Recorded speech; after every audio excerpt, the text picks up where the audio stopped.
Alright guys, so initially I was just going to do my thoughts on the teaser trailer for Scream 6, but lo and behold, something else popped out, and yeah, it was something I'd never even heard of. Like, maybe I did and I just didn't think about it, like I just didn't hear about it, like I just kind of,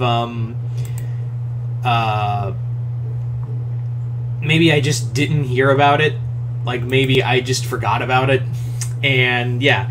So, since the Scream 6 teaser wasn't exactly long by any stretch of the imagination, I decided to blend together the two trailers together. So, we're going to talk about not only my thoughts on the Scream 6 trailer, but we're also going to talk about the trailer for 65.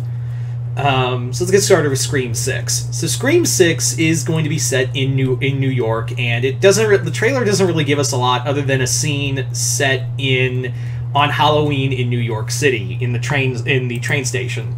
Now, I really do like the idea of the I really do like the idea of this scenery being sent to somewhere else. Hopefully the budget is big enough this time around where the movie can actually set in New York rather than, you know, rather than the last 15 to 20 minutes of the film. You know, Ghostface will actually take Manhattan as opposed to another mass killer several decades before. So hopefully we can get that. I'm really excited for this. This is going to be a more gorier film than the other. They've said, like, Jenny Ortega in an interview said that this is going to be the goriest Scream movie ever. Which is funny because, like, I thought Scream 5 was pretty gory. I figured Scream 5 was going to be the goriest film, but nope.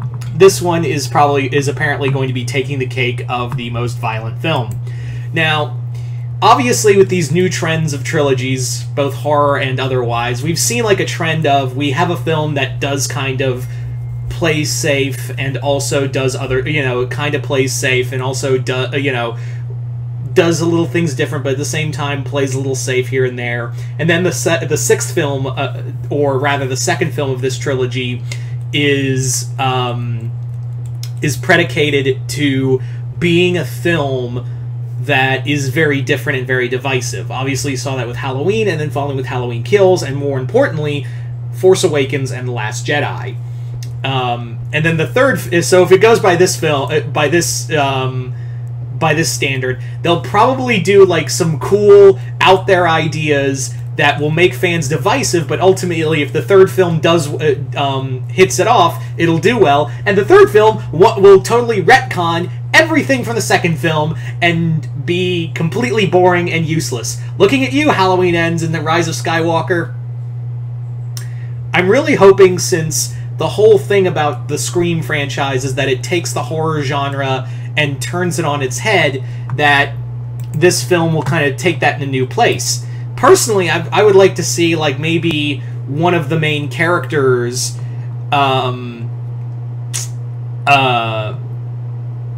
becomes Ghostface, and we follow, like, a killer's perspective. That would be kind of cool. Like, I would really love to see, like, maybe this is like a killer, like one of the characters becoming the killer, and we see it from their perspective. That would be kind of, like, I think that would be a pretty neat idea. Also, I'd like to talk about the thing about Neve Campbell. Hopefully, I'm really hoping, like, they don't say that they killed Sidney Prescott off camera just to spite her out of, not being a part of the sixth film because of pay differences. I'm really hoping that they just leave Sidney Prescott alone and let her do her own thing, let the character be alone, and then maybe off camera the people can negotiate a pay raise for her and come back for the seventh film. So, yeah, I'd be really, really, like, this movie would really piss me off if they said, oh, Sidney Prescott was killed off camera, we didn't see it, and that would just be so spiteful to her after she was just trying to get a little more money, because they were really lowballing, and I checked the numbers, they really lowballed her for this next film. So hopefully, like they'll like just say that Sydney's not a part of this film, and this is going to focus on the next generation more, and maybe we can get Sydney back for the next film where she can die there. Like she can act like you can kill Sydney there and give her a little more dignity in that film. So I'm kind of hoping it's more of the latter than the former. In my that's just me though. Yeah. So, anyway, let's talk about a movie I am like, this looks completely dumb and stupid, and I am all for it. Like, I am totally on board with whatever dumb shit this is. And that is 65. So, 65 is... I looked at the trailer, and I was like, 65? You mean, like, I gotta check this out. And yes, it's reference to 65 million years ago. So this is a dinosaur movie. The plot of the film is that Adam Driver plays a character who is transporting a group of survivors from some unknown colony, crash landing on a primeval Earth where dinosaurs still roam, and it's him and a kid. Yeah, it's very much. Do you guys remember? Actually, when I was watching this trailer, I was like, was this supposed to be a remake of Planet of Dinosaurs?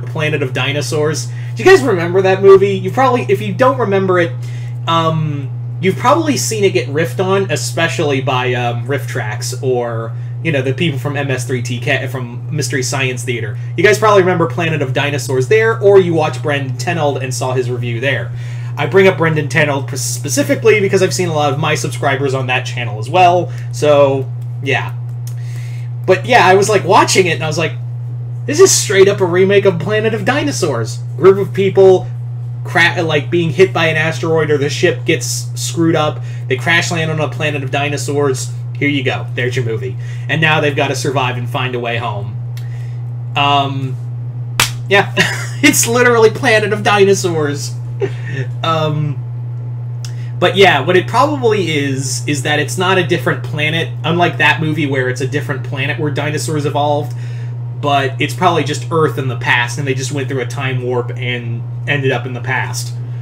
And also, I guarantee you, this will probably be like the explanation is like, oh, these people will be like the first humans that will create society and help mankind evolve. Which I'm like, you're not going to get mankind out of 36 humans, I'll tell you that. Especially if it's a kid and a little girl.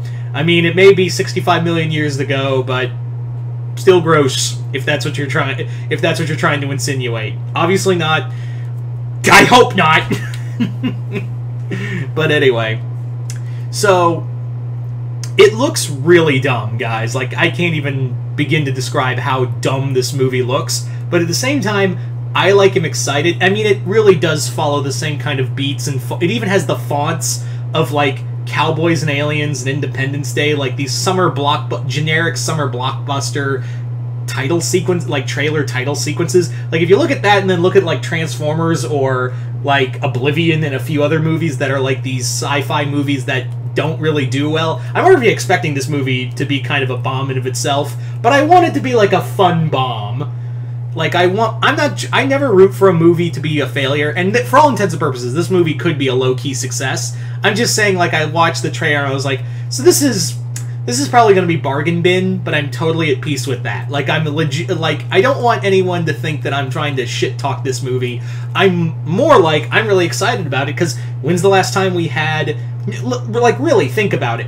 When was the last time you saw a dinosaur movie in theaters, not in the DVD bins, that wasn't a Jurassic Park movie? Yeah, been a while, hasn't it? So, I'm just kind of more excited at the thought that we have a dinosaur movie that isn't Jurassic Park being made and put in theaters with Adam Driver, who is a very talented actor. Now, most of you guys will know him best as Kylo Ren, but he's a very talented and prolific actor, and this is a little out of his element, doing like this summer blockbuster kind of thing here and there. So I'm really excited for this movie. I think it's gonna. Do I think it's stupid? Do I think this movie's going to be very hella dumb? Oh, absolutely. But am I excited at the thought of that? Yes. Am I going to be annoyed that the dinosaurs in here, the T-Rex and the Raptors specifically, don't look like scientifically accurate dinosaurs, it'll bother me, but it's a movie, I'll shut up. I'm like, my brain is gonna go, those dinosaurs don't have feathers, they're not correct. At least they got apparently they got the size of the raptors correct. What actually surprises me is that the velociraptors look like they're of the correct size. They're not like, but maybe those were troodons, I don't know. But yeah, this movie isn't going. This movie is definitely not going for scientific accuracy, and I'm totally at peace with that. Although it is going to perpetuate the whole thing of dinosaurs and mankind live together. Yeah, which 30% of... Did you know this? That almost 30% of the human race thinks that dinosaurs and mankind live together when they didn't. Yeah. So, thanks Hollywood for perpetuating that again. Very nice. Anyway, that's neither here nor there. So you guys tell me in the comments below, what did you guys think of the teaser for Scream 6 and the trailer for 65? Are you guys excited for these movies? Are you not? Just comment below, let me know. And once again, hope you all enjoyed this. I'm Mr. Multiverse. I'll see you next time in the Multiverse.